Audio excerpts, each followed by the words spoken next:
30 Most Influential Modern Theologians. Introduction. In the hallowed halls of history, where the quest for understanding the divine intertwines with the tapestry of human experience, there arises a chorus of voices that echo through time, each contributing a unique melody to a symphony of theological thought. Our journey begins in the shadowy recesses of the 19th century and wends its way to the luminous dawn of the 21st, tracing the footsteps of 30 souls who dared to delve into the mysteries of existence, faith, and the divine. From the passionate sermons of Friedrich Schleiermacher, which breathed life into theology amidst the Age of Enlightenment, to the insightful reflections of N.T. Wright in our contemporary era, this narrative weaves together the tales of thinkers and seekers who have shaped the course of religious thought.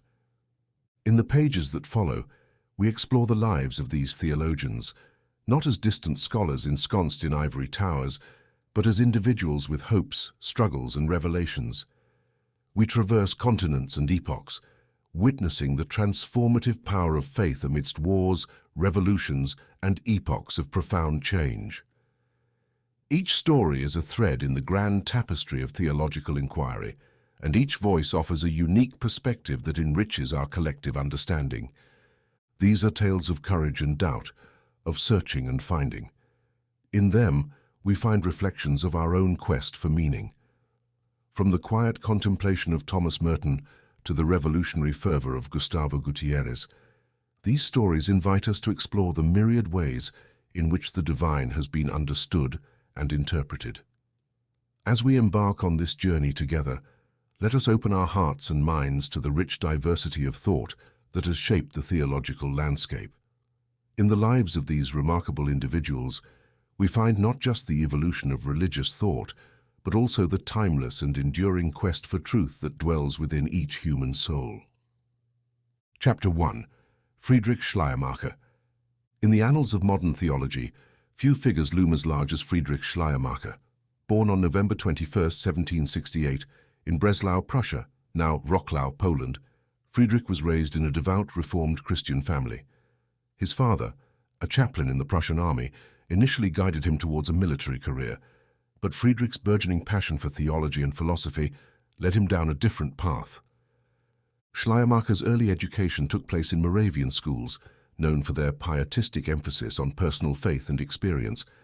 However, by the time he entered the University of Halle in 1787, he was questioning the orthodoxy he'd been raised with, influenced by the Enlightenment thinkers who championed reason over faith. Throughout his life, Schleiermacher grappled with the tension between the secular Enlightenment ideals and the deeply held Christian beliefs of his upbringing. His response to this dichotomy was pioneering, paving the way for what came to be known as liberal theology. His most well-known work, On Religion, Speeches to its Cultured Despisers, was published in 1799.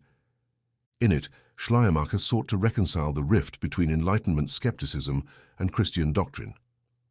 He argued that religion wasn't merely a set of doctrines or moral dictates, but was rooted in a sense of absolute dependence on the infinite, which he identified with God. One of his famous quotes from this work encapsulates this thought. The essence of religion consists in the feeling of an absolute dependence. Schleiermacher defined religion as a feeling or intuition of the universe, emphasizing a personal experience that went beyond intellectual understanding. He held that dogmas and religious practices were secondary expressions of this fundamental experience. His efforts to bridge the gap between faith and reason were groundbreaking, at a time when skepticism was growing among intellectual circles. In addition to his theological work, Schleiermacher made significant contributions to the field of hermeneutics, the theory of text interpretation, including biblical texts. He asserted that to understand a text or a historical figure, one must understand the author's context, language, and intention behind the text. Schleiermacher's influence extended to his role in the establishment of the University of Berlin, where he taught theology and became a prominent intellectual figure.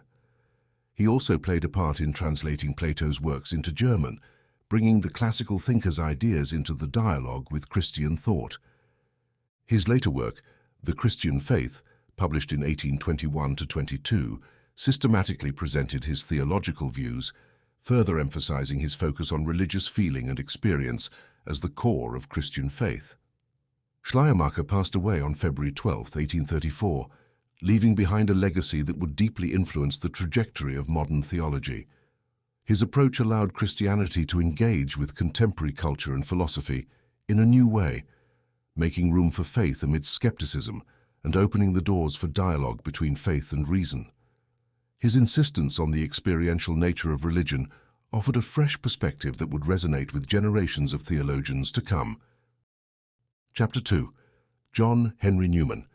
In the verdant countryside of England in the early 19th century, amidst a backdrop of rapid industrialization and social change, a voice emerged that would leave an indelible mark on Anglican and Catholic theology alike. John Henry Newman, born on February 21, 1801 in London, was destined to become one of the most influential theologians of his era. Newman grew up in a loving family and was the eldest of 6 children. His father was a banker, and his mother, a devout evangelical, instilled in him a love for the Bible from a young age. As a young boy, he was known for his intelligence, curiosity, and passion for reading. Newman's early education took place at the famous Ealing School, where he excelled. In 1816, he experienced a religious conversion that led him to embrace Calvinistic beliefs. This fervor led him to pursue studies in theology at Trinity College, Oxford, in 1817. His life at Oxford would prove to be transformative. After completing his degree, he became a Fellow of Oriel College in 1822 and was ordained as an Anglican priest in 1824. He served as a curate in the parish of St. Clement S, but his heart and mind remained anchored at Oxford. In the 1830s, Newman became a central figure in the Oxford movement, which sought to reinvigorate the Anglican Church by reclaiming its Catholic heritage. The movement emphasized the importance of tradition, sacraments, and apostolic succession. Newman's contributions to the Tracts for the Times, a series of publications defending and exploring Anglican doctrine, made him a well-known figure within this movement. One of Newman's famous quotes during this period captures his vision: "To live is to change, and to be perfect is to have changed often." His evolving theological understanding eventually led him to question the Anglican Church's claims and legitimacy. His spiritual journey culminated in a profound and controversial conversion to Roman Catholicism in 1845. This conversion was not just a change of denomination, but a transformative shift in his life, causing him to lose friends and his position at Oxford. Newman's journey did not end with his conversion. In 1847, he was ordained a Catholic priest, and in 1848 he founded the Birmingham Oratory, a community of priests. He continued to write and engage in theological debates, advocating for the importance of an educated laity and contributing to the understanding of the role of conscience in the Christian life.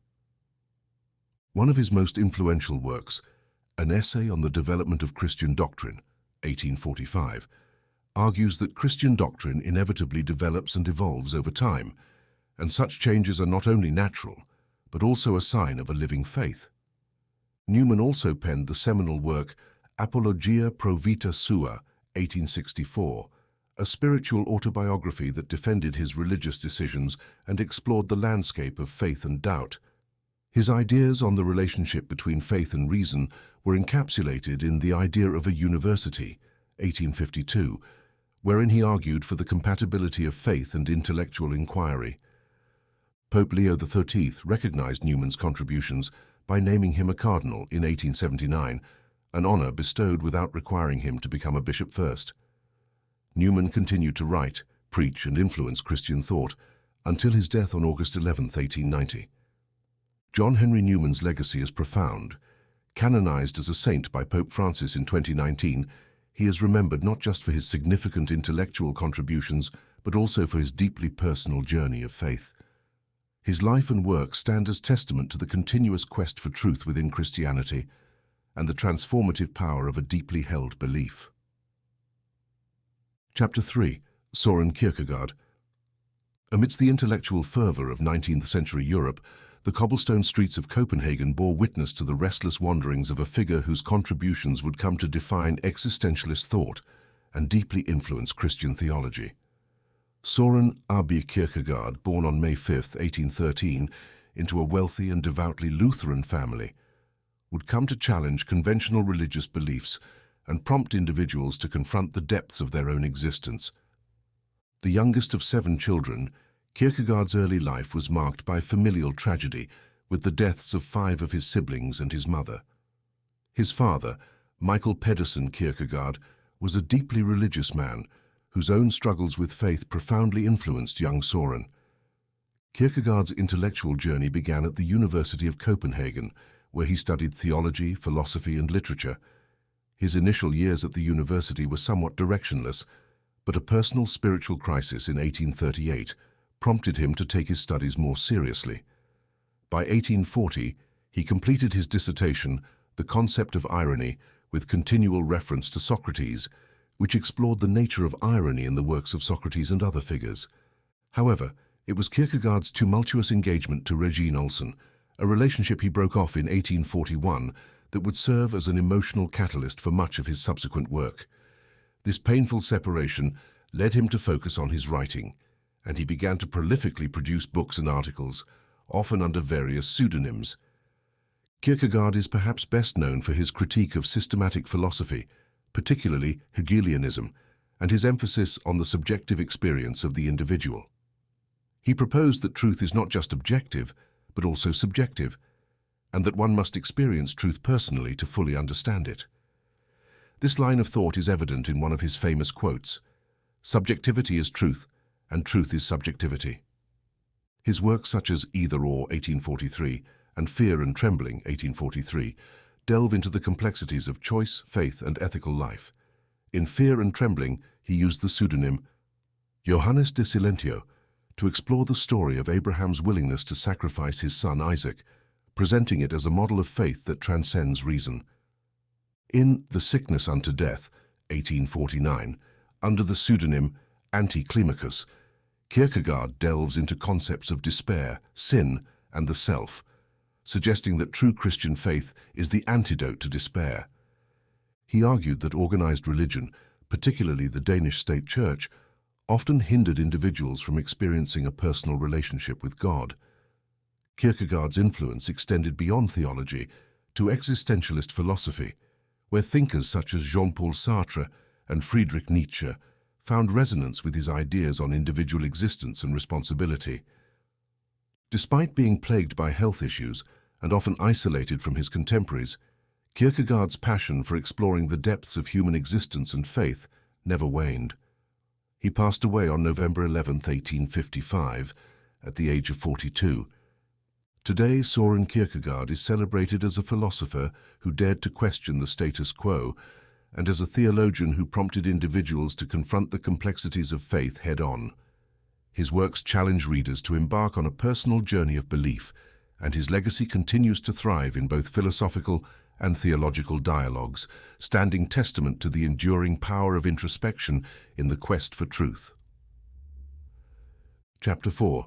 Albrecht Ritschl. Nestled in the vibrant intellectual landscape of 19th century Germany, a theologian named Albrecht Ritschl was crafting ideas that would leave an indelible imprint on Protestant theology. Born on March 25, 1822 in Berlin, Ritschl's early exposure to the world of theology was no accident. His father, Georg Karl Friedrich Ritschl, was a respected theologian and pastor, and young Albrecht's upbringing was steeped in an environment of religious inquiry. Ritschl began his academic journey at the University of Bonn, where he studied theology and philosophy. His education continued at the University of Tübingen and later at the University of Halle, where he was influenced by the works of Friedrich Schleiermacher and the historical critical methodology of biblical interpretation. As he delved into his studies, Ritschl developed a keen interest in understanding the nature of faith and the Christian life. Early in his career, he became fascinated by the works of German philosopher Georg Wilhelm Friedrich Hegel and the Tübingen School, known for its quest to reconcile faith with historical and critical analysis. Ritschl's early fascination with speculative theology, however, gradually gave way to a focus on the practical and ethical aspects of Christianity. In his quest to reconcile faith with the empirical and historical approach championed by Enlightenment thinkers, Ritschl began to articulate a theological perspective that was distinctively his own. One of his most influential works, The Christian Doctrine of Justification and Reconciliation, 1870 to 1874, laid out his theological framework. Ritschl argued that Christian faith should be understood primarily in ethical and communal terms. He emphasized the notion of justification by faith, suggesting that faith leads to a righteous life in a community. Ritschl's theology underscored the moral and ethical transformation that, he believed, was the essence of Christian faith. He argued against metaphysical and speculative interpretations of Christianity, asserting that doctrines such as the Trinity and the nature of Christ should be interpreted in ways that underscored their moral and practical implications for the community of believers. A quote that captures the essence of Ritschl's thought is his assertion that faith is the work of God's grace and the power of his resurrection. For Ritschl, the focus on Christ's redemptive work was not about escaping this world, but about transforming it. Throughout his academic career, Ritschl served as a professor at several institutions, including the University of Bonn, Göttingen, and eventually at the University of Marburg.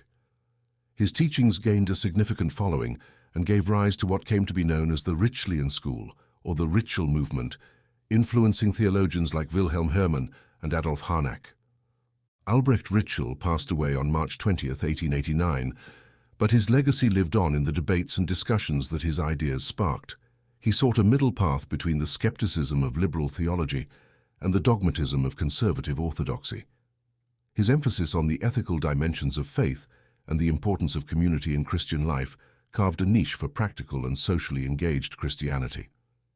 Today, Ritschl's contributions are acknowledged for the nuanced dialogues they brought forth, challenging theologians and believers to consider the transformative power of faith in the realm of ethical action and communal life. Chapter 5.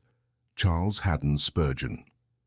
In the bustling heart of 19th century London, a man with a commanding voice and an unyielding devotion to the gospel emerged as one of the most influential preachers of his time. Charles Haddon Spurgeon, born on June 19, 1834 in Kelvedon, Essex, would go on to be affectionately known as the Prince of Preachers. Charles's early years were shaped by the piety of his family. His father and grandfather were both independent congregational ministers, and from a young age, Spurgeon was introduced to the sacred world of scriptures and sermons. A voracious reader, Charles found solace and inspiration in the works of Puritan authors, developing a deep and abiding faith. Remarkably, Spurgeon's journey as a preacher began when he was just a teenager. At the age of 16, he delivered his first sermon in a small cottage in Teversham. The conviction and passion with which he spoke were evident, and it wasn't long before he was appointed as the pastor of the small Baptist congregation in Waterbeach, Cambridgeshire, in 1851. Spurgeon's reputation as an extraordinary preacher grew swiftly. His sermons were marked by a clarity of message, an unwavering adherence to the Bible, and a passionate and articulate delivery. In 1854, at the age of 19, Spurgeon was called to the New Park Street Chapel in Southwark, London. This began a period of ministry that would span almost 4 decades. Under Spurgeon's leadership, the congregation grew exponentially. His sermons drew such large crowds that even the largest halls could not accommodate the throngs of people who came to listen.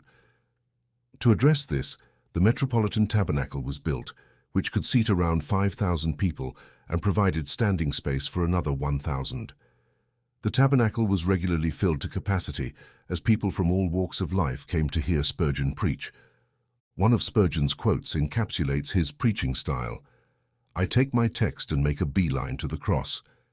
His messages were Christ-centered, and he was known for his ability to present the gospel in a way that was both accessible and profound. Spurgeon was also a prolific author. His sermons were published weekly and were widely circulated. Collections of his writings, including Morning and Evening, a book of daily readings, and The Treasury of David, a 7-volume commentary on the Psalms, continue to be read and cherished. Beyond his preaching and writing, Spurgeon was deeply committed to social justice and educational causes. He founded the Stockwell Orphanage, which provided care for hundreds of children, and established the Pastors' College, which trained ministers for the Baptist ministry. Despite facing health challenges and controversies, including the downgrade controversy, where he lamented the decline of traditional beliefs among some Baptists, Spurgeon's influence remained substantial. His commitment to the authority of the Scriptures and his emphasis on the need for personal conversion and moral living resonated deeply with many. Charles Haddon Spurgeon passed away on January 31, 1892, but his legacy has endured.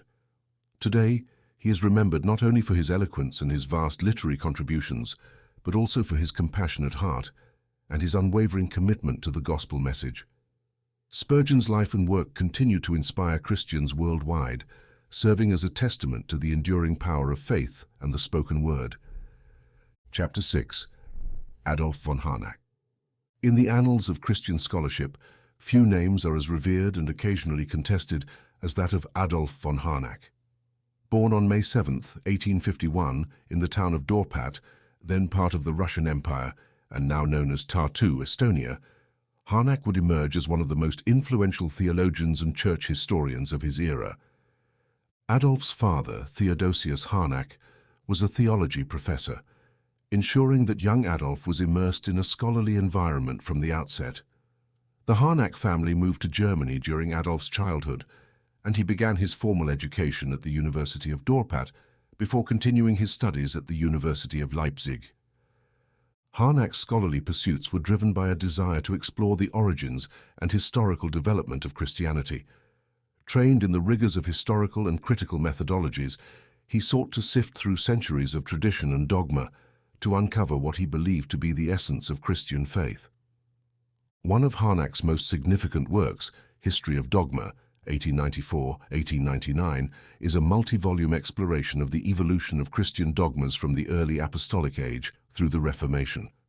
In this magnum opus, Harnack argued that many of the doctrines and dogmas of Christianity were later developments, influenced more by Greek philosophy than by the teachings of Jesus Christ.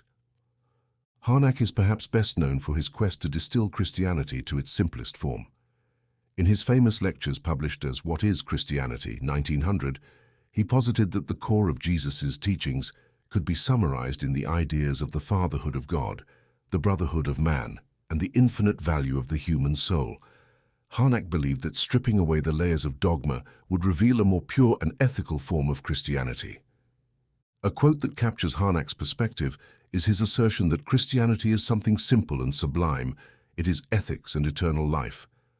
He was a proponent of a social gospel, emphasizing the ethical teachings of Jesus and advocating for their application in social and moral reforms. Throughout his career, Harnack held professorships at the universities of Leipzig, Gießen, Marburg, and Berlin. His influence extended beyond the academic sphere as he became actively involved in the administration of educational and cultural institutions, including the Prussian Academy of Sciences and the Royal Library. Harnack's theological perspectives were not without controversy. His liberal approach drew criticism from more conservative theological circles, and his focus on the historical Jesus sometimes put him at odds with orthodox interpretations. Despite the debates surrounding his work, Adolf von Harnack's contributions to church history and Christian theology are undeniable. He passed away on June 10, 1930, leaving behind a legacy of scholarship that continues to shape theological discussions. In the annals of modern theology, Harnack stands as a figure who dared to question and explore, who sought to uncover the essence of faith amidst layers of tradition, and who emphasized the transformative power of the ethical teachings of Christianity. His life and work serve as a testament to the enduring quest for understanding and the ever-evolving tapestry of Christian thought. Chapter 7. Wilhelm Herrmann. Amidst the vibrant and intellectually charged atmosphere of 19th and early 20th century Germany, Wilhelm Herrmann emerged as a significant figure in the realm of Protestant theology. Born on December 6, 1846 in Melkau, Prussia, Herrmann's journey would lead him to contribute profoundly to the development of liberal theology, building bridges between faith and the modern world. Wilhelm Herrmann was raised in a devout Lutheran family, and from an early age he felt a calling towards theological studies. After completing his initial education, Herrmann went on to study theology at the University of Halle, where he encountered the works of Friedrich Schleiermacher and Albrecht Ritschl. These theologians would significantly influence his theological development. Herrmann's intellectual journey was marked by his quest to reconcile the Christian faith with the challenges posed by modernity and critical scholarship. He believed that traditional doctrinal formulations needed to be re-examined and reinterpreted in the light of contemporary thought. One of Herrmann's most influential works, The Communion of the Christian with God, 1886, offers a glimpse into his theological perspective. Herrmann emphasized a deeply personal and experiential understanding of faith. He argued that the true essence of Christianity lay not in dogmas or rituals, but in the personal encounter and relationship with Jesus Christ. Herrmann saw Jesus as the ultimate moral exemplar whose life and teachings could inspire individuals to lead a life of ethical righteousness. A quote from Herrmann encapsulates his emphasis on the moral influence of Jesus. In Jesus, we find a will that stood in a truly filial relation to God and in a truly brotherly relation to men, and that consequently, in its activity, was determined neither by self-seeking desire nor by any prescribed law. Wilhelm Herrmann's teachings became a part of the broader movement known as the Ritschlian school, named after Albrecht Ritschl. Herrmann expanded on Ritschl's ideas, emphasizing the experiential and ethical aspects of faith. He contended that Christianity's power resided in its ability to foster a moral transformation in individuals. Herrmann served as a professor at the University of Marburg, where he influenced a generation of students, including the notable theologian Karl Barth. While Barth would eventually move in a different theological direction, he always acknowledged the profound impact Herrmann had on his early thought. Wilhelm Herrmann's liberal theology was not without its critics. His emphasis on subjective experience and his reluctance to affirm traditional doctrinal formulations drew skepticism from conservative circles. Nonetheless, Herrmann remained committed to his vision of a Christianity that could speak authentically to the modern individual. Herrmann passed away on January 2, 1922, leaving behind a body of work that would continue to inspire discussions and debates. His efforts to bridge the gap between faith and modern thought, his emphasis on personal religious experience, and his commitment to ethical living represent lasting contributions to the landscape of Christian theology. Today, Wilhelm Herrmann is remembered as a theologian who navigated the complexities of faith in an ever-changing world, urging believers to find the divine in the moral and transformative message of Jesus Christ. Chapter 8. Karl Barth. In the landscape of 20th century theology, few figures loom as large as Karl Barth. Born on May 10, 1886 in Basel, Switzerland, Barth's contributions to Christian thought would ripple across continents, challenging established norms and reinvigorating theological discussions with vigor and depth. Barth grew up in a devout Protestant family. His father, Fritz Barth, was a well-respected scholar of the New Testament and early Christianity. Karl Barth's initial theological education was deeply influenced by the liberal theology of the time, epitomized by figures such as Wilhelm Herrmann, under whom he studied at the University of Marburg.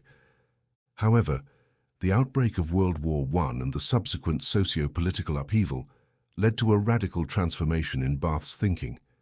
Disillusioned by the ease with which many of his theological mentors supported the nationalist fervor and militarism of the time, Barth began to seek a new theological path.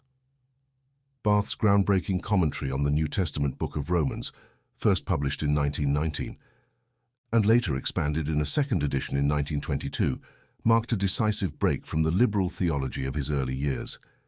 In this work, titled The Epistle to the Romans, often referred to as Romans 2, Barth emphasized the absolute otherness and sovereignty of God. He criticized the human tendency to create God in our own image and called for a renewed focus on God's revelation in Jesus Christ. A quote from Barth's Romans 2 underscores this shift. The God of the Gospel is not a function of human experience. His word comes to us across, against, and without any point of connection with human possibilities. Barth's theology evolved further, and he began to articulate what would come to be known as dialectical or crisis theology. He posited that God's revelation is a crisis event that challenges and disrupts human assumptions and expectations. Barth contended that theology must always be centered on God's self-revelation in Jesus Christ, as attested in the Scriptures. His magnum opus, the multi-volume Church Dogmatics, represents a monumental contribution to Christian theology. In it, Barth delved deeply into a range of theological topics, always emphasizing the centrality of Christ and the importance of faith as a response to God's gracious initiative. Barth was not just a theologian confined to the academic realm, he was also deeply engaged in the social and political issues of his time. He was a vocal critic of the Nazi regime and played a pivotal role in the drafting of the Barmen Declaration, 1934, which rejected the Nazi ideology and affirmed the independence of the Church from state control. Karl Barth continued to write, teach and engage in theological discussions until his death on December 10, 1968. His theology emphasized the grace and sovereignty of God, the centrality of Christ, and the importance of active faith in the face of human limitation and sin. Barth's legacy is immense and multifaceted. His writings continue to be studied, critiqued, and celebrated in theological institutions around the world. Known for his profound intellect and his unwavering commitment to exploring the depths of the Christian faith, Karl Barth remains a seminal figure whose work has significantly shaped the contours of modern Christian thought. Chapter 9. Paul Tillich. In the tumultuous times of the 20th century, when the world was grappling with wars, existential angst, and rapid scientific progress, emerged a theologian who sought to bridge the chasm between faith and culture. Paul Tillich, born on August 20, 1886, in the small town of Starzedel in what is now Poland, would rise to become one of the most influential thinkers of his era. Tillich's early life was shaped by the intellectual and cultural currents of Germany. His father was a Lutheran pastor, and the young Tillich followed suit, studying theology at several universities including Berlin, Tübingen, and Halle. His academic journey was enriched by his exposure to philosophy, especially the works of Friedrich Schleiermacher, which deeply influenced his thought. World War I was a crucible for Tillich's theology. Serving as a chaplain in the German army, he witnessed the horrors of war firsthand. The experience left him deeply scarred, but also sowed the seeds of his existential approach to theology. Tillich's academic career flourished in the post-war period, but the rise of the Nazi regime led to his dismissal from his position at the University of Frankfurt due to his vocal opposition to Hitler.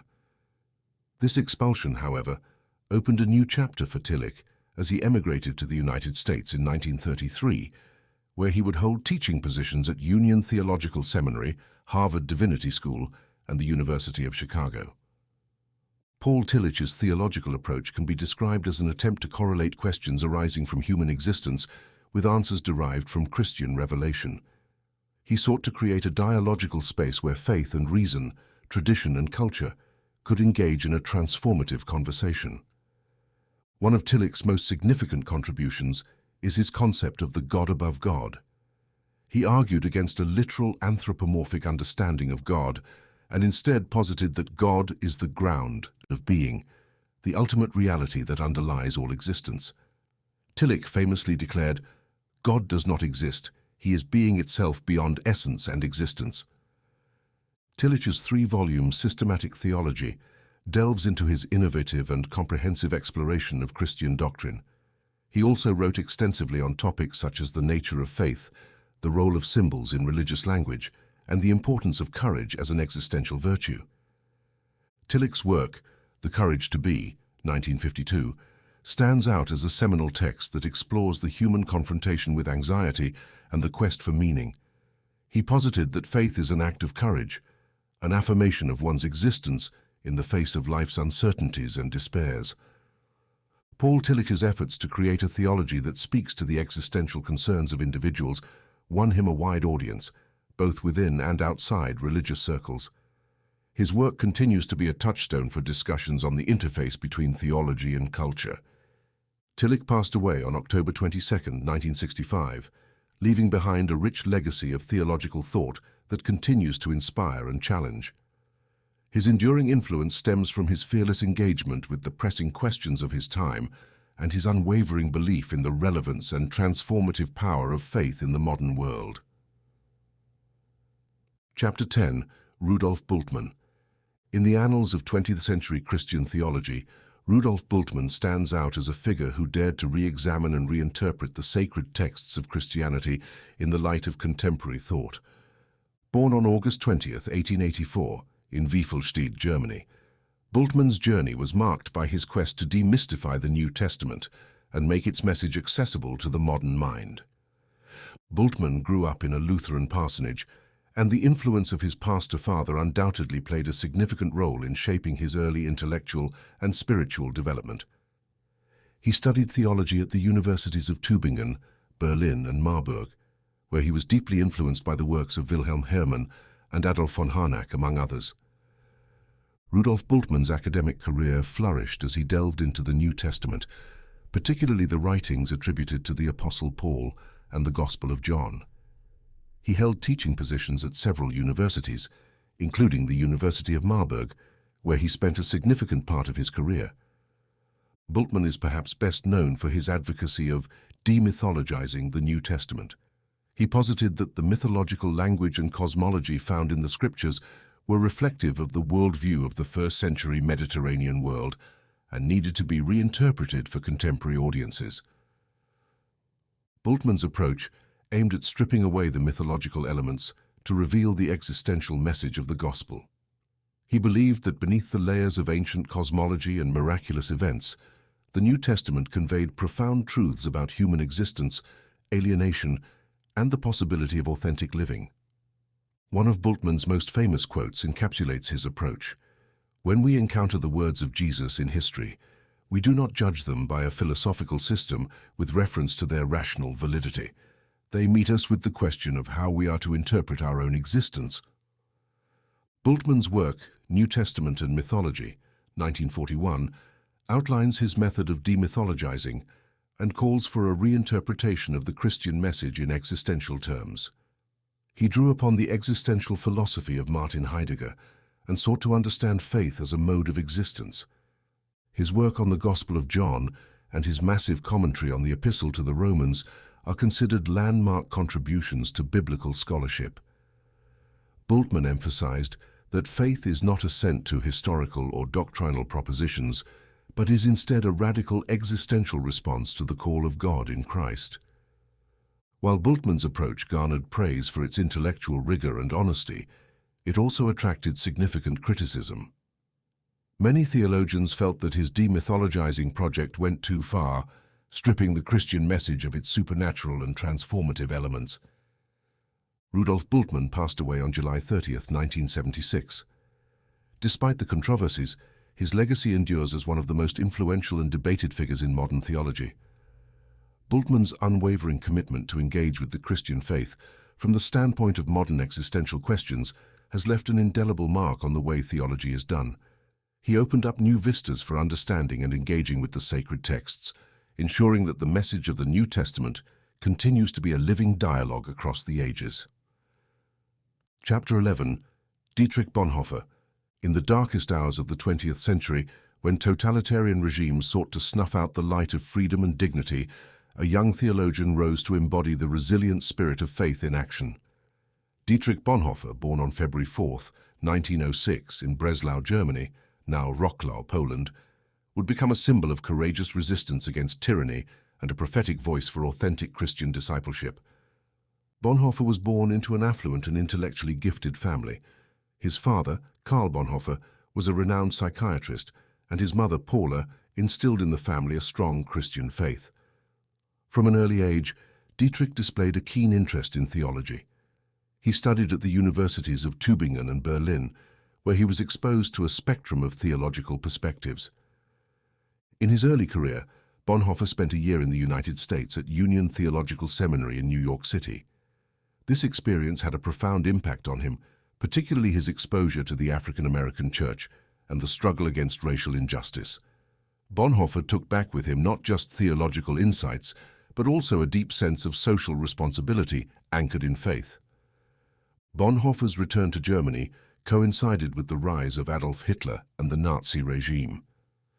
From the outset, Bonhoeffer was a vocal critic of the regime, particularly its attempts to manipulate and control the German Protestant Church. One of Bonhoeffer's significant contributions to Christian thought is his emphasis on costly grace. In his seminal work, The Cost of Discipleship, 1937, Bonhoeffer critiqued what he termed cheap grace, which he defined as grace without cost, without discipleship, He wrote, "Cheap grace is grace without discipleship, grace without the cross, grace without Jesus Christ, living and incarnate." Bonhoeffer's theology was not confined to the academic realm. It was lived out in the crucible of resistance against Nazi tyranny. He played a key role in the Confessing Church movement, which sought to resist the Nazification of the German Protestant churches. During World War II, Bonhoeffer became involved in the German resistance movement against Hitler. His role in plots to assassinate Hitler led to his arrest in 1943. During his imprisonment, Bonhoeffer continued to write and reflect on the nature of Christian faith and community. His letters and papers from prison reveal a theologian grappling with profound questions about God, suffering, and the role of the Church in a world coming apart at the seams. One of his poignant reflections from prison reads, "God lets himself be pushed out of the world onto the cross. He is weak and powerless in the world, and that is precisely the way, the only way, in which he is with us and helps us." Dietrich Bonhoeffer was executed on April 9, 1945, just weeks before the end of the war in Europe. He was 39 years old. His life and writings continue to inspire generations, serving as a testament to the transformative power of faith when it is aligned with a commitment to justice, peace, and human dignity. Bonhoeffer's legacy is a challenge and an invitation to live out one's faith with integrity, even in the face of overwhelming adversity. His life and work remain a beacon for all those who seek to understand what it means to follow Christ in a complex and often hostile world. Chapter 12. Karl Rahner. In the kaleidoscope of 20th century theology, Karl Rahner stands out as a luminary who sought to harmonize the timeless truths of Christian faith with the intellectual currents of his time. Born on March 5, 1904 in Freiburg, Germany, Rahner would become one of the most influential Catholic theologians of the modern era, reshaping the contours of theological thought and infusing fresh vitality into Christian doctrines. Rahner was born into a devout Catholic family and was one of 7 children. His early religious experiences, nurtured in the family and local church, led him to join the Society of Jesus, Jesuits, in 1922. Rahner's journey through Jesuit formation included rigorous studies in philosophy, theology, and the humanities, equipping him with a breadth of knowledge that would inform his later work. Rahner's academic pursuits were deeply influenced by his engagement with phenomenology and existentialism. His doctoral dissertation on Thomas Aquinas' understanding of knowledge set the stage for his innovative approach to theology. Rahner's synthesis of Thomistic thought with modern philosophy would create ripples that extended far beyond the confines of academia. One of Karl Rahner's enduring contributions to Christian theology is his concept of anonymous Christianity. Rahner proposed that individuals, even those who have never encountered the Christian message, can experience God's grace and work towards their salvation through their conscientious pursuit of truth and goodness. He famously posited, "The Christian of the future will be a mystic or will not exist at all." Rahner's theological output was both prodigious and profound. His 32-volume collection of essays, Theological Investigations, spans an array of topics from ecclesiology to spirituality, and from sacraments to human experience. Rahner's vision of theology was deeply pastoral, seeking always to make the truths of faith accessible and relevant to everyday believers. Karl Rahner played a pivotal role in the Second Vatican Council, 1962-1965, contributing to several key documents that sought to renew and revitalize the Catholic Church's engagement with the modern world. Rahner's influence can be seen in the Council's emphasis on the Church as the people of God and in its openness to dialogue with other faiths and secular ideologies. Rahner's theology emphasized the immanence of God's grace and the transformative potential of human experience. He held that every individual's experiences can be sacramental, providing authentic encounters with the divine mystery. Rahner's commitment to exploring the depths of human experience as a locus of divine revelation made his theology deeply resonant in a rapidly changing world. Karl Rahner passed away on March 30, 1984, leaving behind a legacy that continues to shape contemporary Christian thought. His works are celebrated for their intellectual rigor, spiritual depth, and pastoral sensitivity. Rahner's theology invites believers to see the divine mystery not as distant and detached, but as intimately involved in the warp and weft of human existence. In a world often torn between secularism and religiosity, Rahner's vision offers a bridge, affirming the presence of grace in every earnest quest for meaning and truth. Chapter 13. Urs von Balthasar. Nestled amidst the diverse intellectual landscapes of the 20th century, Urs von Balthasar emerged as a theologian whose works resonated with beauty, drama, and mystery. Born in Lucerne, Switzerland on August 12, 1905, Balthasar's life and works would serve as a symphony of thought, harmonizing aesthetics, literature, and theology in a quest to articulate the profundity of Christian faith. Urs von Balthasar hailed from a cultured and devout Catholic family. From an early age, his exposure to arts, music, and literature shaped his intellectual sensibilities. Balthasar joined the Society of Jesus, Jesuits, in 1929 and embarked on an odyssey of theological and philosophical studies that spanned across Germany, France, and Austria. Balthasar's theological vision is often characterized by the triad of the beautiful, the good, and the true. His fascination with beauty was not mere aestheticism, but rooted in the conviction that the Christian mystery can be apprehended through the encounter with the beauty of Christ. He famously asserted, "Before the beautiful, no, not really before, but within the beautiful, the whole person quivers." His seminal work, The Glory of the Lord, A Theological Aesthetics, reflects Balthasar's exploration of beauty as a path to the divine. In this multi-volume work, Balthasar presented beauty as a starting point for discussing God, proposing that in the beautiful, we glimpse a revelation of the divine mystery. Balthasar's theology also bears the imprint of his profound engagement with literature and drama. He saw in the dramatic nature of narratives, both divine and human, an opportunity to explore the depths of Christian truth. His work, Theodrama, Theological Dramatic Theory, extends his theological aesthetics into the realm of action and history, portraying the cosmic drama of salvation history. Urs von Balthasar's life took a decisive turn when he encountered the mystic and physician Adrienne von Speer. Profoundly impacted by her spirituality and insights, Balthasar left the Jesuits and, together with von Speer, founded the secular institute, the Community of St. John. Balthasar dedicated much of his later life to editing and publishing von Speer's writings, considering them integral to his own theological journey. Another pivotal concept in Balthasar's theology is his reflection on Holy Saturday, the day between Christ's crucifixion and resurrection. Balthasar emphasized the descent of Christ into the abyss of abandonment, exploring themes of darkness, silence, and hope in his work, Mysterium Paschale. Balthasar was appointed a cardinal by Pope John Paul II, but passed away on June 26, 1988, just days before the ceremony. His works continue to resonate within theological circles and beyond. Urs von Balthasar's legacy is an invitation to perceive the Christian mystery as a drama of love and redemption enacted in the theatre of the world.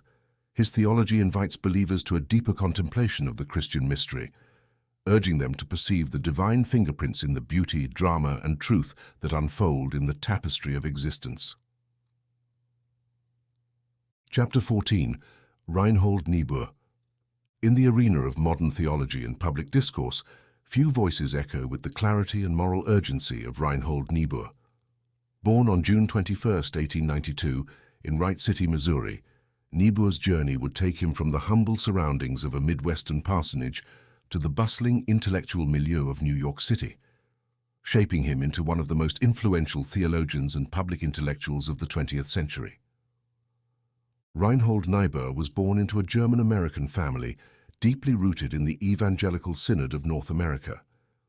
Following in his father's footsteps, Niebuhr pursued theological studies at Eden Theological Seminary and Yale Divinity School. His early ministry took him to Detroit, where he served as a pastor to a working-class congregation from 1915 to 1928.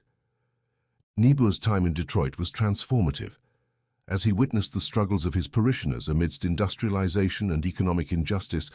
He began to question the efficacy of the prevailing social gospel, which emphasized individual morality but often ignored systemic injustices. Niebuhr realized that the complexities of human sin and societal structures required a more nuanced and robust theological response. This growing awareness led Niebuhr to develop his distinctive perspective on Christian realism. This perspective acknowledged the depths of human sinfulness, while also affirming the transformative potential of grace and love. Niebuhr articulated these ideas in his seminal work, Moral Man and Immoral Society, 1932, arguing that while individuals could act morally, societies often acted immorally due to self-interest. One of Niebuhr's most enduring contributions is his reflection on the nature of power and justice. He held that power was a necessary tool in the pursuit of justice, but also recognized that it could easily be corrupted. His famous Serenity Prayer captures the essence of his thought. God, give us grace to accept with serenity the things that cannot be changed, courage to change the things which should be changed, and the wisdom to distinguish the one from the other. In 1928, Niebuhr joined the faculty of Union Theological Seminary in New York City, where he would remain for the rest of his career. His influence extended beyond the academy as he actively engaged with political and social issues, advocating for civil rights, labor rights, and international peace. Niebuhr's theology evolved further during and after World War II. His works, such as The Nature and Destiny of Man, 1941 to 1943, and The Irony of American History, 1952, delve into the paradoxes and complexities of human existence and the American experience. Reinhold Niebuhr's thought left a lasting impact on leaders and thinkers, including Martin Luther King Jr., Barack Obama, and Jimmy Carter. His ability to intertwine theology with public policy made him a respected figure both within and outside religious circles. Niebuhr passed away on June 1, 1971. His legacy is a testament to the power of theology to speak to the pressing issues of the day. Through his writings and activism, Niebuhr embodied a passionate commitment to justice, tempered by a realistic understanding of human fallibility and the grace that seeks to redeem it. Chapter 15. Teilhard de Chardin. Pierre Teilhard de Chardin, a Jesuit priest, paleontologist, and visionary thinker, stands as a testament to the pursuit of harmonizing the realms of science and faith. Born on May 1, 1881 in Orsines, France, Teilhard would embark on a journey that wove together the seemingly disparate threads of evolutionary science and Christian mysticism, crafting a tapestry of thought that continues to captivate and provoke. Teilhard grew up in a large and devout Catholic family amidst the volcanic landscapes of the Auvergne region. His early fascination with rocks and fossils laid the foundation for his future explorations in both geology and theology. In 1899, Teilhard joined the Society of Jesus, Jesuits, commencing a lifelong commitment to both spiritual service and intellectual inquiry. Teilhard's training in paleontology and geology took him to diverse locales, from the rugged terrains of the Egyptian desert to the prehistoric caves of France.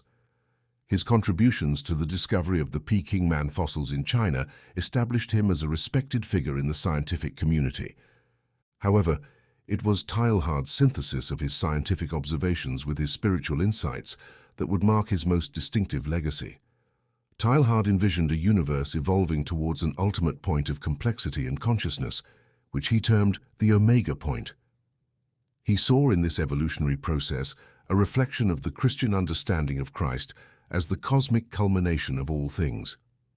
In his seminal work, The Phenomenon of Man, 1955, Teilhard proposed that evolution was not merely a biological process, but a spiritual one as well. He believed that humanity was on a path of increasing unification, and that the culmination of this process would be a deep realization of the Christic presence within creation. Teilhard's views were not without controversy. His attempts to reconcile evolutionary theory with Christian doctrine met with skepticism and caution from both the scientific and ecclesiastical establishments. Some of his works were censored by the Catholic Church during his lifetime, and he was often in a position of negotiating between his commitment to his faith and his intellectual explorations. Despite these challenges, Teilhard's writings resonate with a profound sense of optimism and a conviction in the ultimate unity of all creation. His famous quote, "We are not human beings having a spiritual experience. We are spiritual beings having a human experience," encapsulates his vision of humanity's place within the cosmic drama. Teilhard de Chardin passed away on April 10, 1955 in New York City. Though he did not see widespread recognition during his lifetime, his works gained posthumous acclaim and have continued to inspire thinkers, theologians, and seekers across the world. Teilhard's legacy is one of courageous exploration and synthesis. His vision of an evolving universe, drawn together by the centripetal force of love and culminating in the Christic Omega point, offers a perspective that transcends traditional dichotomies between science and faith. In Teilhard's cosmology, the pursuit of knowledge and the quest for the divine converge, painting a picture of a universe imbued with meaning and destined for unification. Chapter 16. Simone Weil. Simone Weil, a philosopher, mystic, and social activist, stands as an enigmatic and compelling figure in the panorama of 20th century thought. Born on February 3, 1909 in Paris, France, into a secular Jewish family, Weil would chart a course marked by intellectual rigor, profound empathy, and an unrelenting quest for the transcendent. From an early age, Simone Weil displayed a prodigious intellect and a deep sense of justice. At the Lycée Henri IV, she was a classmate of Simone de Beauvoir, who later recalled Weil's intense passion for philosophy and her almost stoic demeanor. Weil's academic pursuits led her to the École Normale Supérieure, where she excelled in her studies of philosophy. Simone Weil's intellectual pursuits were inseparable from her commitment to social justice. In the 1930s, she took up work in factories to understand the plight of the working class, deliberately choosing to live in conditions of hardship. This experience deepened her empathy for the oppressed and fueled her critiques of both capitalism and Marxism. Weil's philosophy was characterized by an emphasis on the concept of attention, which she regarded as the purest and most noble form of generosity. She believed that giving one's attention fully to another, especially to the suffering, was a pathway to the divine. Her works, such as Gravity and Grace and The Need for Roots, explore themes of affliction, beauty, and the longing for a transcendent order. Simone Weil's spiritual journey led her to a deep affinity with Christian mysticism, despite her never formally converting to Christianity. She was particularly drawn to the figure of Christ as the embodiment of divine affliction and love. Weil wrote, "Christ likes us to prefer truth to him because, before being Christ, he is truth.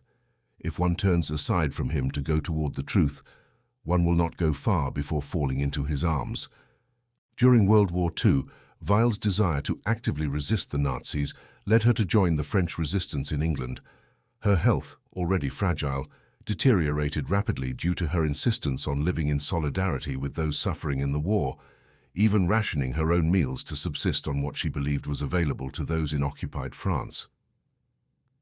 Simone Weil died on August 24, 1943, at the age of 34, her death hastened by tuberculosis and severe malnutrition.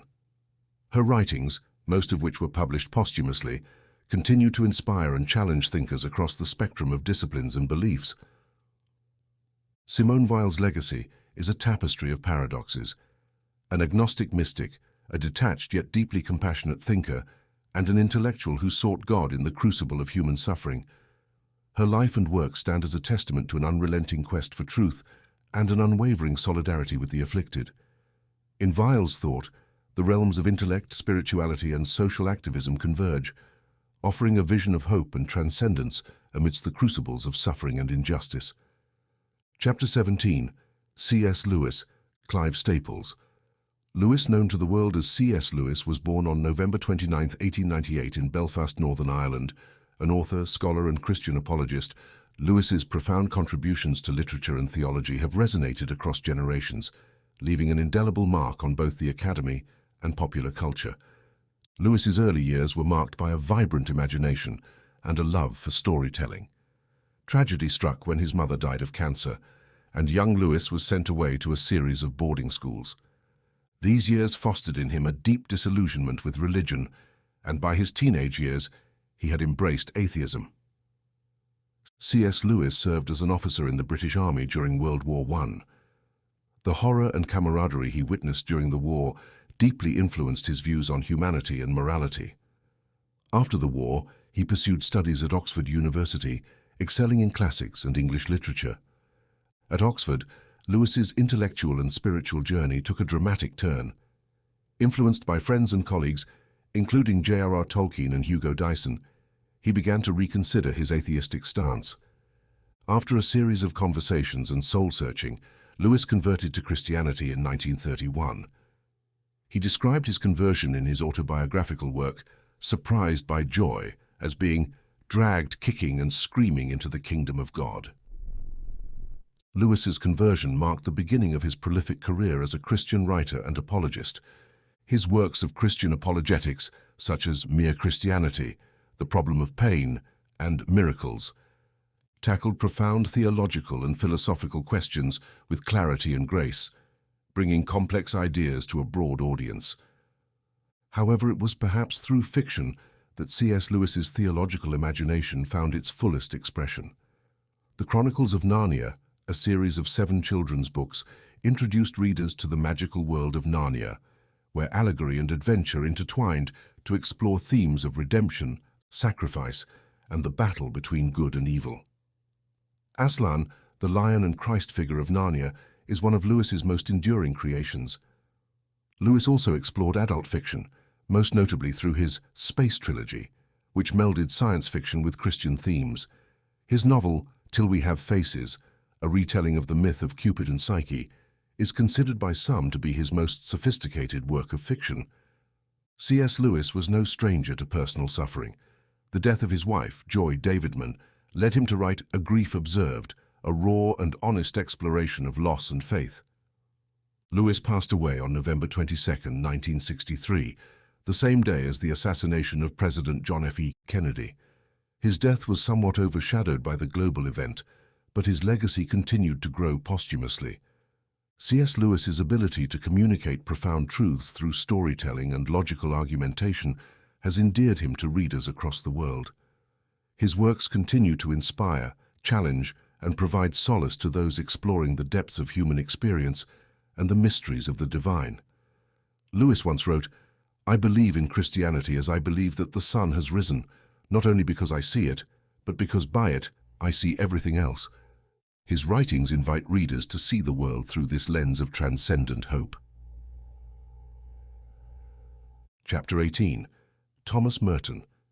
In the quiet hills of Kentucky, within the walls of the Abbey of Our Lady of Gethsemane, Thomas Merton embarked on a journey that would transform him from a restless young man into one of the most influential Christian mystics and writers of the 20th century. Born on January 31, 1915, in Prades, France, to a New Zealand-born father and an American mother, Merton's life would be marked by a restless search for meaning and a deep, abiding commitment to peace and contemplative spirituality.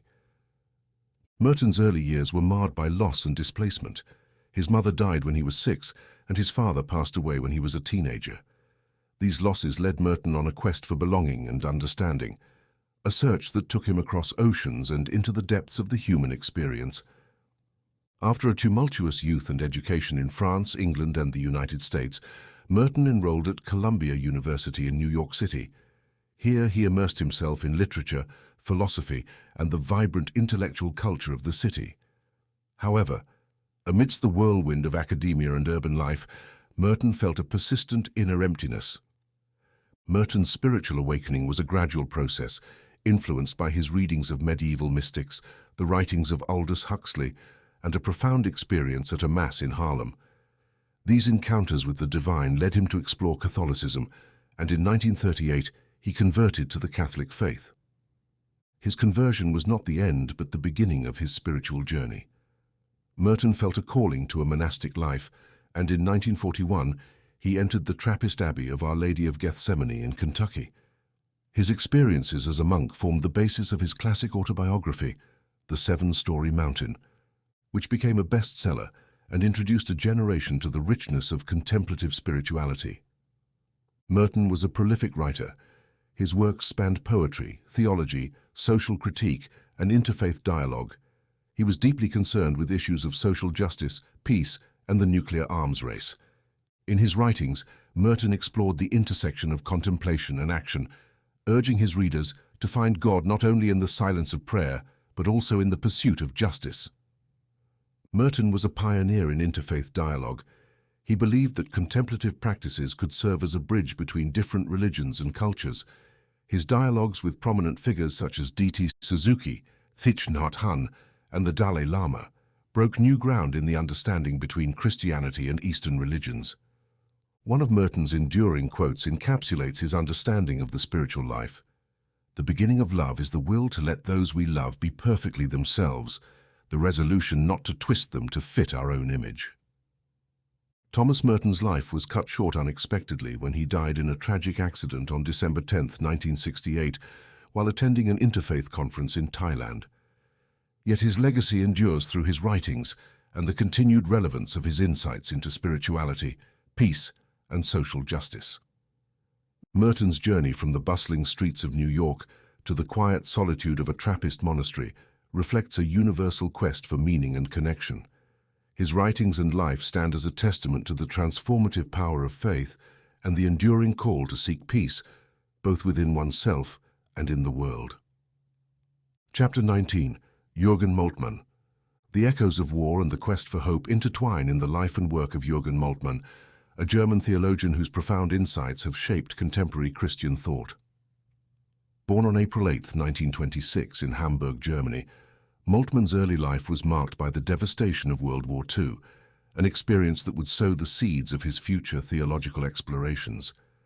Jürgen Moltmann grew up in a secular home and was drafted into the German army at the age of 18. His experiences on the battlefield and subsequent capture by Allied forces led him to a prisoner of war camp in Belgium and later in Scotland and England. It was in these camps that Moltmann experienced a profound spiritual awakening. During his time as a prisoner of war, Moltmann came across a Bible. The words of Jesus on the cross, my God, why have you forsaken me?" resonated deeply with him, reflecting his own sense of desolation and abandonment. It was in this place of despair that Moltmann found solace in Christianity, and his newfound faith became a beacon of hope amidst the darkness of war. After his release in 1948, Moltmann returned to Germany and pursued theological studies, receiving his doctorate from the University of Göttingen. Moltmann's experiences of suffering and hope propelled him to develop a theology that engaged deeply with the realities of human despair and the promise of resurrection. Moltmann's seminal work, The Theology of Hope, published in 1964, brought him international recognition. In this work, Moltmann argued that Christian hope, anchored in the resurrection of Jesus Christ, should be a transformative force in the world, inspiring believers to work towards a future of justice and renewal. Another significant contribution from Moltmann is his book, The Crucified God, in which he explores the concept of a God who suffers with humanity. Moltmann suggests that by understanding God's participation in human suffering, believers can find solidarity and hope even in the most desperate situations. Throughout his career, Moltmann has been an advocate for social justice, ecological responsibility, and interfaith dialogue. He has consistently emphasized the importance of hope and transformative action in Christian theology. Moltmann's theology is imbued with a sense of urgency and relevance. He once stated, "Christianity is eschatology, is hope, forward-looking and forward-moving, and therefore also revolutionizing and transforming the present." Jürgen Moltmann has been a professor at the University of Tübingen and has received numerous accolades and honorary doctorates for his contributions to theology and religious studies. His writings continue to inspire and challenge theologians, clergy, and lay people around the world. In the life and work of Jürgen Moltmann, we see a testament to the power of hope to emerge from the depths of despair. His journey from the battlefields of World War II to the lecture halls of academia reveals a relentless pursuit of a faith that engages, transforms, and brings light to the darkest corners of human experience. Chapter 20. Wolfhart Pannenberg. Born into the tumultuous backdrop of the interwar period in Stettin, Germany, now Szczecin, Poland, on October 2, 1928, Wolfhart Pannenberg emerged as one of the most intellectually rigorous and influential theologians of the 20th century. His contributions spanned systematic theology, the philosophy of religion, and the intersection of science and theology, challenging and inspiring generations of scholars and believers. Pannenberg's early years were marked by the chaos and trauma of World War II. His childhood curiosity led him to question the world around him, and his search for answers eventually drew him towards the realm of theology. An encounter with a youth group in the Confessing Church, which stood against the Nazi regime's influence on German Protestant churches, was pivotal in his spiritual journey. It was during a meeting of this group that Pannenberg had a profound experience of the presence of God, an experience that would solidify his path towards theology. Pannenberg studied theology in Berlin, Göttingen, and Basel. His academic pursuits were characterized by an unyielding commitment to intellectual rigor and a desire to explore the foundational truths of Christian faith. He insisted that theology should engage deeply with other disciplines, including history, science, and philosophy. One of Pannenberg's most significant contributions to theology is his emphasis on the resurrection of Jesus Christ as a historical event that stands open to investigation. He posited that the resurrection was not just a matter of faith, but a reality that could be explored and understood through historical inquiry. Pannenberg believed that the resurrection was the key to understanding God's plan for history, and that all of theology should be seen in light of this event.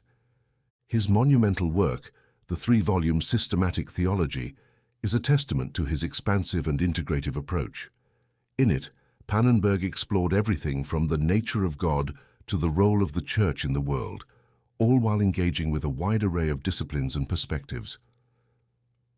Pannenberg also held a keen interest in the dialogue between science and religion. He believed that the study of nature and the study of God were complementary pursuits, and that the truths discovered in one could illuminate the other.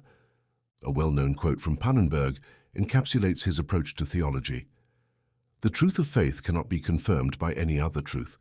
Faith, however, seeks understanding, and in its own terms it is related to the truth of everything else." Wolfhart Pannenberg held professorships at institutions such as the University of Mainz, the University of Wuppertal, and the University of Munich. His teachings and writings have left an indelible mark on the landscape of modern theology.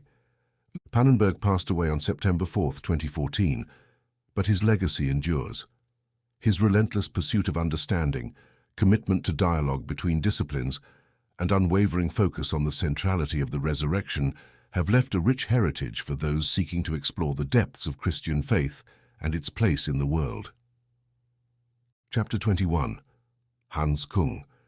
In the small village of Sursee, Switzerland, on March 19, 1928, Hans Küng, a theologian destined to become one of the most influential and at times controversial voices in contemporary Catholicism, was born. Throughout his life, Küng consistently challenged the status quo, calling for reform within the Catholic Church and striving to foster dialogue among different faiths. His intellectual rigor and uncompromising principles positioned him as a central figure in the theological discourse of the 20th century. Küng's journey to the priesthood and academia began with his theological studies in Rome, where he was ordained a priest in 1954. Subsequent studies led him to the Sorbonne in Paris and eventually back to Switzerland, where he earned his doctorate from the Pontifical Gregorian University. The winds of change were blowing through the Catholic Church during the Second Vatican Council, 1962 to 1965, and Hans Küng was in the midst of it. He served as a peritus or theological advisor during the council and played a role in shaping some of its groundbreaking reforms. His optimism for change was captured in his book, The Council, Reform and Reunion, which envisioned a church that was more open, ecumenical, and in step with the modern world. However, Küng's relationship with the Catholic hierarchy became strained over the years due to his outspoken views. He questioned the doctrine of papal infallibility in his 1971 work, Infallible: An Inquiry, and as a result, the Vatican revoked his license to teach as a Catholic theologian, though he remained a priest. Undeterred, Küng continued to teach ecumenical theology at the University of Tübingen and wrote extensively on a wide range of subjects. He advocated for interfaith dialogue, the need for ethics in a globalized world, and reform within the Church. His book, On Being a Christian, delves into the essence of what it means to follow Jesus in contemporary times, offering profound reflections that resonate with believers and skeptics alike. Küng also devoted significant energy to fostering dialogue among the world's religions. His global ethic project, sought common ground among different faith traditions, emphasizing shared ethical values as a foundation for peace and cooperation. Küng was known for his incisive quotes. One of his well-known statements encapsulates his desire for reform within the Church. Why should any woman or man today become a member of a church which obstinately sticks to outdated structures and refuses to continue the spirit of Vatican II? Despite facing criticism and institutional pushback, Hans Küng remained committed to his principles and his faith. His extensive body of work, marked by both passion and intellect, has left a lasting impact on theology and the broader discourse on religion and ethics. Hans Küng passed away on April 6, 2021, leaving behind a legacy of courage, intellectual pursuit, and an unwavering commitment to dialogue and reform. His life and work stand as a testament to the belief that faith can be both deeply rooted and open to change, questioning, and growth. Chapter 22. James Cone. Born in Fordyce, Arkansas on August 5, 1938, James Hal Cone grew up in a segregated society where the stark realities of racial injustice were a part of everyday life. His experiences in the racially charged environment of the American South would become the foundation upon which he built his pioneering work in Black liberation theology. Through his writings and teachings, Cone emerged as a prophetic voice, challenging traditional theological paradigms and urging Christianity to confront and rectify the societal and systemic oppression faced by Black communities. Cone's early education took place within the African Methodist Episcopal Church, where he witnessed the resilient faith and hope of the Black community amid the struggles against racism.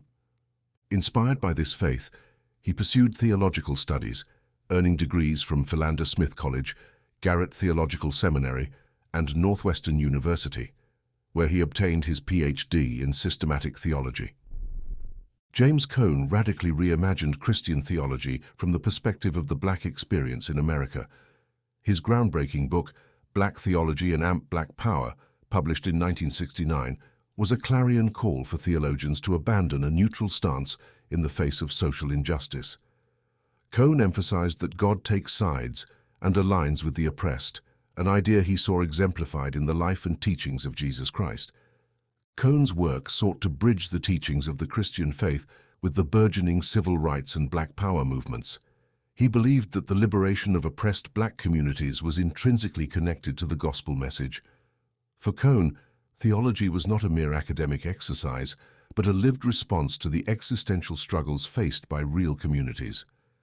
His subsequent works, including A Black Theology of Liberation and The Cross and the Lynching Tree, further explored and developed these themes.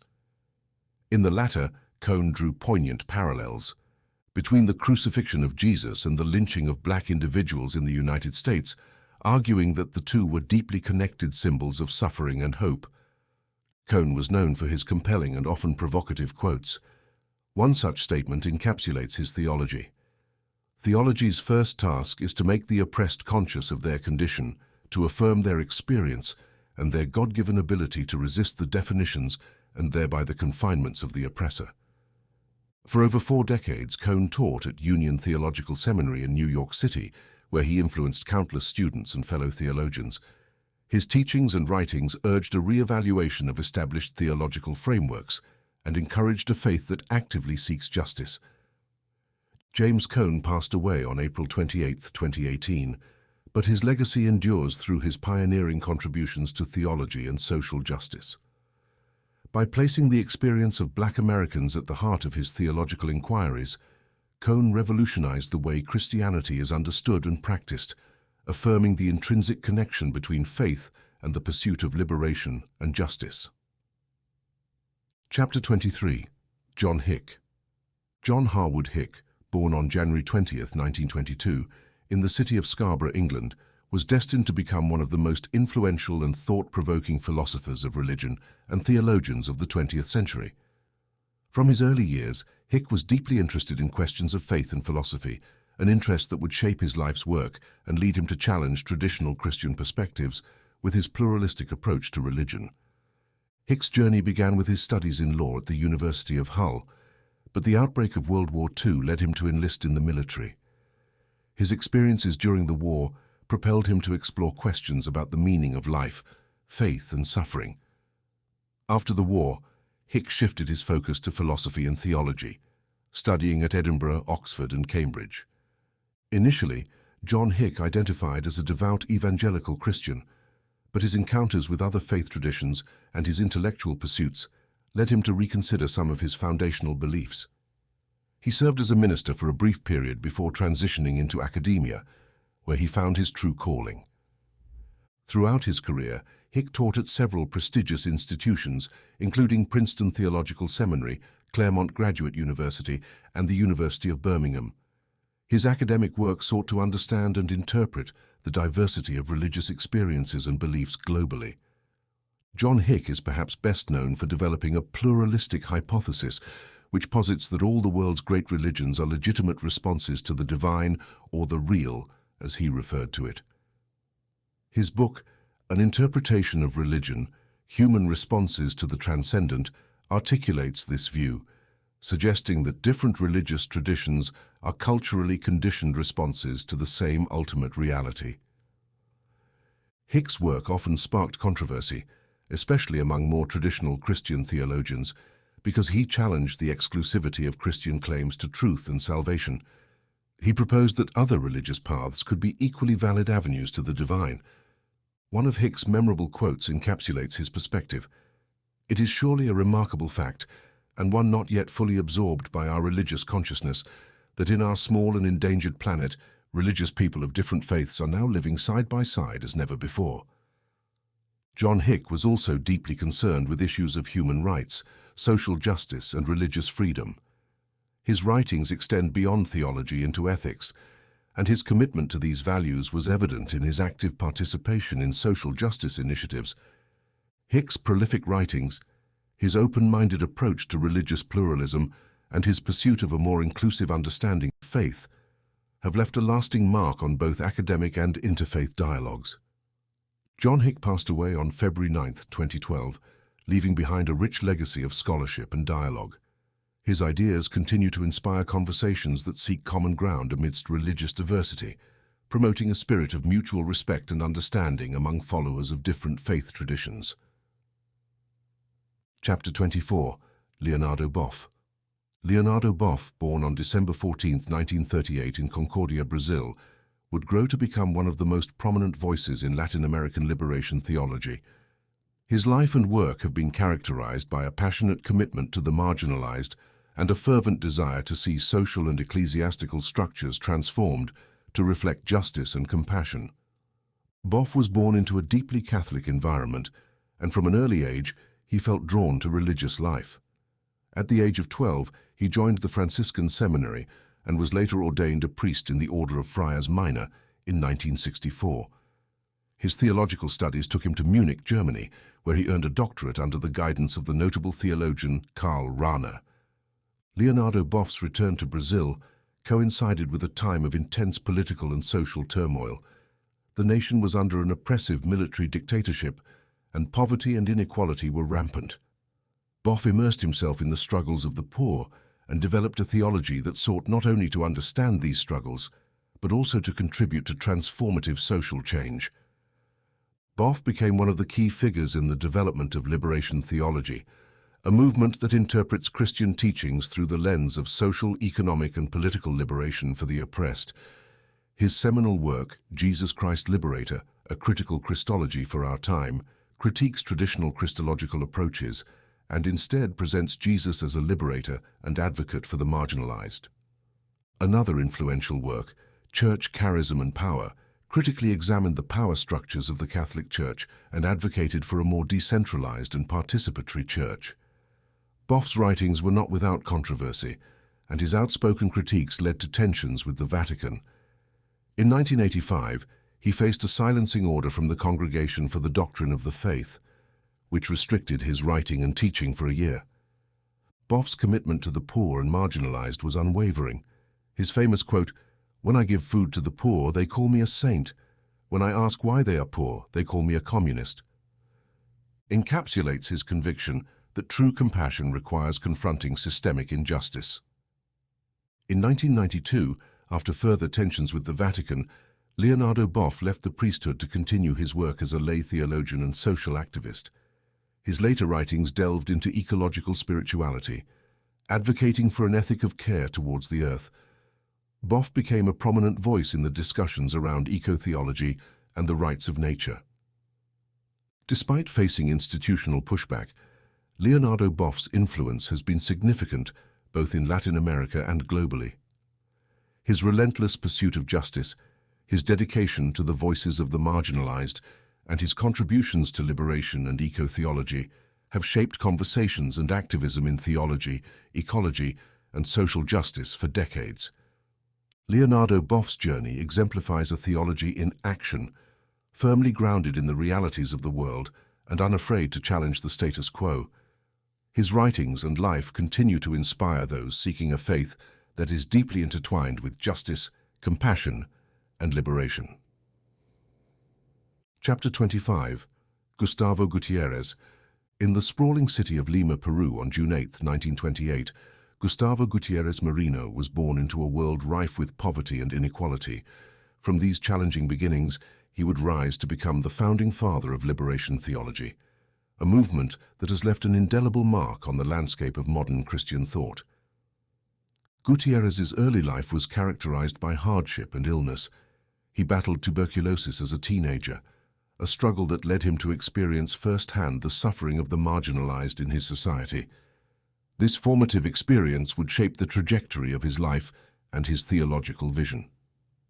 Gutiérrez entered the seminary in 1948 and later pursued studies in medicine and literature at the National University of San Marcos in Lima.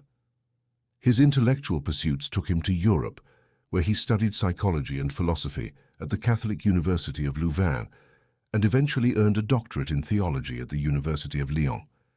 Yet it was the plight of the poor in his homeland that would call him back and form the crucible of his life's work. In 1971, Gutiérrez published A Theology of Liberation, History, Politics, and Salvation, a work that would catapult him to the forefront of theological discussions. In this groundbreaking book, he challenged traditional theological approaches that remained detached from social and economic realities.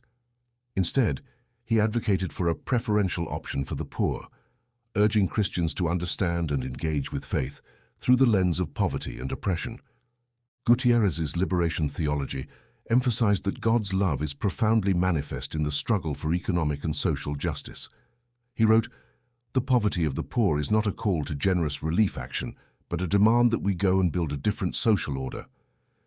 His message resonated powerfully in Latin America and beyond, inspiring a generation of theologians and activists. Gutiérrez's theology was not confined to the academic realm. He put his beliefs into practice by working closely with impoverished communities. His commitment to grassroots efforts and community-based solutions made him both a beloved figure among the poor and a controversial one within certain ecclesiastical circles. Though liberation theology faced criticism and suspicion from some quarters of the Catholic Church, Gutiérrez remained steadfast in his pursuit of a faith that was deeply embedded in the struggle for justice. Over time, his work gained recognition and even found echoes in the teachings of Pope Francis, who has similarly emphasized a church for the poor. Throughout his career, Gustavo Gutiérrez has been a tireless advocate for the marginalized, seamlessly blending scholarship, activism, and pastoral care. His teachings continue to inspire those who believe that faith and justice are inextricably linked, and that theology must be lived out in the realities of the world. Gutiérrez's journey from the impoverished streets of Lima to the corridors of academia showcases a life dedicated to elevating the voices of the least among us. His legacy in liberation theology stands as a testament to the transformative power of a faith deeply committed to social justice and the uplifting of the downtrodden. Chapter 26. Rosemary Radford Ruether. In the realm of contemporary theology, Rosemary Radford Ruether stands out as a pioneering voice, tirelessly championing gender equality, environmental stewardship, and interfaith dialogue. Born on November 2, 1936 in St. Paul, Minnesota, Ruether's journey would lead her to confront and challenge the patriarchal and exclusionary practices often ingrained within religious traditions. Rosemary's early years laid the foundation for her passion for social justice and theology. Raised in a socially conscious family, she was exposed to discussions around racial justice and labor rights from a young age. After completing her bachelor's degree in philosophy and history at Scripps College, Ruether pursued a master's degree in ancient history at Claremont Graduate School, and later a doctorate in classics and patristics at Claremont. Throughout her academic journey, Ruether began questioning the patriarchal structures and biases she encountered in Christian traditions and teachings. Her scholarly pursuits led her to explore how women had been marginalized and rendered voiceless within the religious narrative. Ruether's extensive and impactful writings have placed her at the forefront of feminist theology. Her seminal work, Sexism and God Talk, Toward a Feminist Theology, 1983, is regarded as a classic in the field. In this groundbreaking book, she critically examines traditional Christian teachings and doctrines from a feminist perspective, advocating for an inclusive and egalitarian faith practice. One of Ruether's powerful assertions is the need for theology to be rooted in the experiences and voices of those who have been marginalized. She contends that theology can be a tool of liberation rather than oppression, stating, "Theology is ethics, and ethics is not about the rules you follow, it's about the kind of person you are." Beyond her contributions to feminist theology, Ruether has also been an advocate for ecological responsibility and interfaith understanding. Her work reflects a belief in the interconnectedness of all struggles for justice and the transformative potential of viewing faith through an inclusive lens. Ruether's writings and teachings have not been without controversy. Her positions have sometimes led to tensions with more conservative elements within the Church. Yet her influence has been profound, contributing significantly to the shaping of modern feminist theology and sparking critical conversations about inclusivity and justice within Christian communities. Throughout her career, Rosemary Radford Ruether has held teaching positions at prominent institutions and has authored or edited over 30 books and numerous articles. Her work has paved the way for subsequent generations of theologians, activists, and thinkers who strive for a more equitable and compassionate expression of faith. Ruether's journey is a testament to the enduring power of a persistent voice advocating for change. Her life and work underscore the conviction that faith, when approached with a critical and compassionate eye, can be a source of empowerment and transformation for all, regardless of gender, race, or creed. Chapter 27. Elizabeth A. Johnson. In the world of contemporary Christian theology, Elizabeth A. Johnson has emerged as a luminous voice, weaving together threads of feminist thought, ecological concern, and a profound love for the divine mystery. Born on December 7, 1941, in Brooklyn, New York, Johnson's journey unfolded against the backdrop of a rapidly changing society and church, providing her the fertile ground to question, explore, and reimagine. Elizabeth Johnson's early life was steeped in the Catholic tradition. In 1959, she joined the Congregation of St. Joseph, a Roman Catholic religious order. She pursued her education in Catholic institutions, earning a bachelor's degree in English from Brentwood College and later a master's degree in theology from Manhattan College. Her academic journey did not stop there. She continued her studies at the Catholic University of America, where she obtained a PhD in theology, becoming one of the first women to earn a doctorate in this field from the institution. From her early days as a student, Johnson was captivated by the transformation taking place in the Church during the Second Vatican Council. The Council's openness to dialogue and its acknowledgement of the Church as the people of God deeply resonated with her. Johnson's theology is perhaps best known for her exploration and critique of classical images of God from a feminist perspective. In her influential work, She Who Is, The Mystery of God in Feminist Theological Discourse, 1992, Johnson courageously re-examines traditional language about God. She proposes a more inclusive understanding, emphasizing images and metaphors that incorporate feminine experiences and perspectives. One of her famous quotes encapsulates this: "If women are created in the image of God, then God can be imagined in the image of women." Through her writings, Johnson has encouraged a re-envisioning of the divine that transcends gendered limitations, inviting believers to experience a richer and more holistic understanding of God. In addition to her contributions to feminist theology, Johnson has also been a strong advocate for ecological responsibility within a theological framework. Her work emphasizes the interconnectedness of all creation and the need for a shift in understanding that sees humanity as part of the web of life rather than as dominators of the earth. Johnson's work has not been without controversy. Some of her views have faced criticism from more conservative elements within the Church, yet her influence and the resonance of her ideas among believers and theologians alike attest to the transformative power of her thought. Throughout her career, Elizabeth A. Johnson has been recognized with numerous awards and honors for her contributions to theology, and has served as a professor at several institutions, most notably at Fordham University. Elizabeth A. Johnson's life and work exemplify a deep commitment to exploring the frontiers of faith.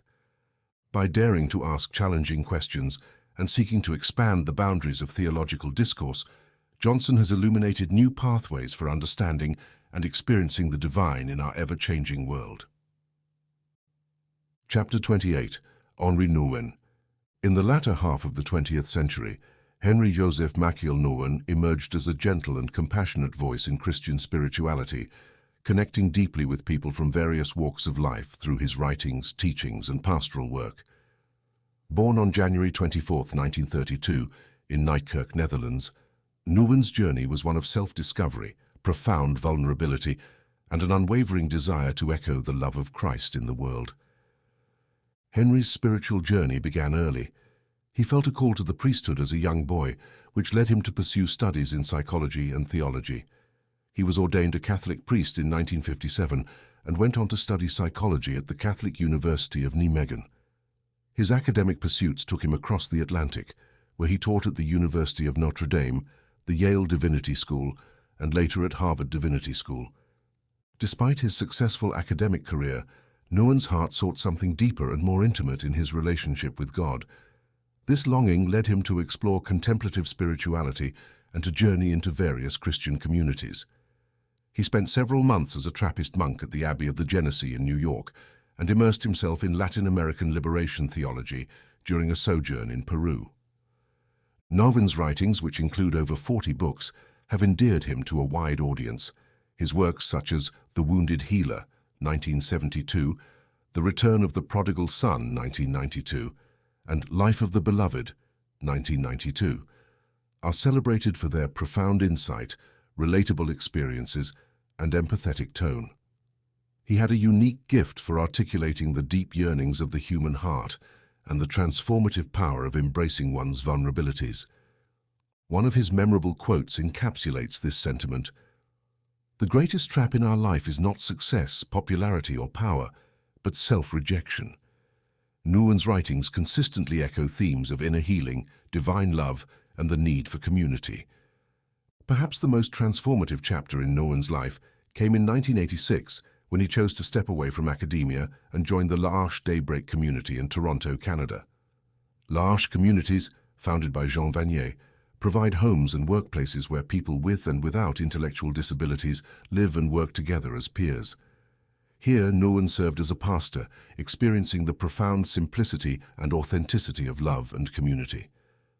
In the Daybreak community, Nouwen found a sense of belonging that had eluded him throughout his life. His experiences there greatly influenced his later writings, which became more deeply rooted in themes of kinship, compassion, and the recognition of God's presence in the ordinary and the marginalized. Henri Nouwen's life was a testament to his belief that solitude is the furnace of transformation. His journey, with all its joys and sorrows, became an open book through which others could find encouragement, solace, and inspiration. Nouwen passed away on September 21, 1996, but his legacy continues to illuminate the path of spiritual seeking, empathy, and love that transcends boundaries. Chapter 29. Rowan Williams. Rowan Douglas Williams, born on June 14, 1950 in Swansea, Wales, has charted a course through the world of theology and ecclesiastical leadership that has been as diverse and nuanced as it has been impactful. Williams, a theologian, poet, and cleric, has served in some of the highest ecclesiastical offices while maintaining a deeply intellectual and contemplative approach to faith. Williams's journey began in the academic realm. After studying theology at Christ's College, Cambridge, he pursued doctoral studies at Wadham College, Oxford, focusing on the works of the Russian Orthodox theologian Vladimir Lossky. His academic pursuits were paired with a growing calling towards ordained ministry, and he was ordained a deacon in the Anglican Church in 1977. His early career saw a blend of academia and pastoral work. He lectured at the College of the Resurrection in Mirfield, West Yorkshire, before returning to Cambridge as a lecturer in divinity. His intellectual pursuits did not diminish his pastoral inclinations. Rather, the two harmoniously coexisted in his life. In 1991, Williams was elected as the Bishop of Monmouth, and later in 2000, he became the Archbishop of Wales. His leadership was characterized by a commitment to social justice, ecumenism, and an open dialogic approach to faith and spirituality. Williams's tenure as the 104th Archbishop of Canterbury from 2002 to 2012 brought him into the global spotlight. His time in this role was marked by several challenges, including debates over issues such as the ordination of openly gay bishops and the role of women in the Church. Despite the controversies and the complex task of steering a diverse Anglican communion, Williams was admired for his thoughtful, measured, and compassionate approach. Williams's theology is marked by a deep engagement with tradition and an openness to contemporary questions and challenges. His writings span a wide array of topics, from contemplative prayer to discussions on social and ethical issues. He has consistently advocated for a faith that is engaged with the world, seeking justice, and promoting dialogue and understanding among different traditions and communities. One of his well-known quotes emphasizes this integrative approach. Faith is a state of being ultimately concerned. The dynamics of faith are the dynamics of man's ultimate concern. In his numerous writings, lectures, and sermons, Williams has emphasized the transformative and redemptive power of Christian faith and the necessity of engaging with the world in a spirit of love and humility. After stepping down as Archbishop of Canterbury, Williams returned to academia, taking up the position of Master of Magdalen College, Cambridge. His post-archbishopric life has been no less active as he continues to write, lecture, and participate in public dialogues on matters of faith, ethics, and society. Rowan Williams, with his blend of contemplative spirituality, rigorous intellectual inquiry, and commitment to social justice, has become a respected figure not only within Christianity, but also in the broader dialogue on faith and society. His life and work bear testament to a faith deeply rooted and yet profoundly engaged with the complexities of the modern world. Chapter 30. N.T. Wright. Nicholas Thomas Wright, known widely as N.T. Wright, has become one of the most prolific and influential biblical scholars and theologians of the modern era. Born on December 1, 1948 in Morpeth, Northumberland, Wright has dedicated his life to understanding, interpreting, and communicating the essence of the Christian faith through the lens of historical and biblical scholarship. Wright's passion for theology and the Scriptures led him to study classics and theology at Exeter College, Oxford. After serving as a junior research fellow at Merton College, he pursued ordination in the Church of England. Balancing his dual calling as a scholar and a cleric, Wright embarked on a journey that would see him contribute significantly to both academia and the Church. N.T. Wright's academic work is characterized by his quest to understand Christianity within its historical context. His magnum opus, the multi-volume series titled Christian Origins and the Question of God, delves into the historical circumstances and contexts of the New Testament, striving to present a coherent and historically grounded narrative of early Christian beliefs. Wright is perhaps best known for his writings on the resurrection of Jesus and the concept of justification. His emphasis on the resurrection as a historical and transformative event has been a cornerstone of his scholarship. Wright argues that the Christian hope is rooted in the physical resurrection, asserting that Jesus' resurrection is the beginning of God's new project, not to snatch people away from earth to heaven, but to colonize earth with the life of heaven. In addition to his scholarly works, Wright has authored numerous accessible books aimed at lay audiences, exploring Christian faith and practice. Titles such as Simply Christian and Surprised by Hope bring his deep theological insights to a broader readership. Wright's ecclesiastical journey has been no less significant. He served as the Dean of Lichfield, then the Canon Theologian of Westminster Abbey, before becoming the Bishop of Durham in 2003. In his role as bishop, he was known for his thoughtful pastoral leadership, his commitment to social issues, and his ability to articulate the Christian faith in the public square. Throughout his career, N.T. Wright has emphasized the need for Christians to engage deeply with the world in anticipation of the eventual reconciliation and renewal of all creation. He consistently underscores the idea that Christianity is not merely about individual salvation, but about the transformation and renewal of the world in accordance with God's purposes. After retiring from his role as Bishop of Durham, Wright took up a position as a research professor of New Testament and early Christianity at the University of St Andrews in Scotland. His academic and pastoral work continues to bridge the gap between the academy and the church, encouraging believers to engage deeply with their faith, scripture, and the world around them. N.T. Wright's profound impact on both theology and the life of the church is evident in his extensive body of work and his consistent call for a faith that is historically grounded, intellectually rigorous, and deeply committed to the transformative message of the Christian gospel. Conclusion. In the pages of this book, we have journeyed across continents and centuries, delving into the lives and legacies of 30 theologians who have shaped and enriched the tapestry of Christian thought. Each, in their own unique way, has wrestled with profound questions, navigated the challenges of their times, and sought to articulate a vision of faith that resonates with truth and grace. From Friedrich Schleiermacher's endeavor to make faith relevant in a rapidly modernizing world, to N.T. Wright's pursuit of historical and scriptural understanding, these thinkers have offered diverse pathways to engage with the Christian tradition. They have wrestled with questions of justice, like James Cone and Gustavo Gutiérrez, explored the depths of spiritual life, like Thomas Merton and Henri Nouwen, and forged new understandings of the divine, like Elizabeth A. Johnson and Urs von Balthasar. The theologians profiled here have not shied away from asking difficult questions, and their lives bear testimony to a faith that is both deeply personal and expansively communal. They invite believers to venture beyond simplistic understandings, urging them to grapple with the complexities, nuances, and mysteries of faith. Their stories speak to the transformative power of a thoughtful and engaged Christianity, one that seeks understanding, embodies love, and actively participates in the redemption of the world. Yet, this is not merely a historical account. It is an invitation to continue the conversation. The work of theology is ongoing, an ever-unfolding dialogue that seeks to make sense of the divine amidst the changing landscapes of our world. The legacy of these theologians is a reminder that faith is not static, but dynamic, a living tradition that is continuously shaped by the experiences, insights, and reflections of those who dare to take the journey. In bringing this book to a close, we are encouraged to see that theology is not confined to the halls of academia, but is a pursuit open to all who seek to understand and live out their faith.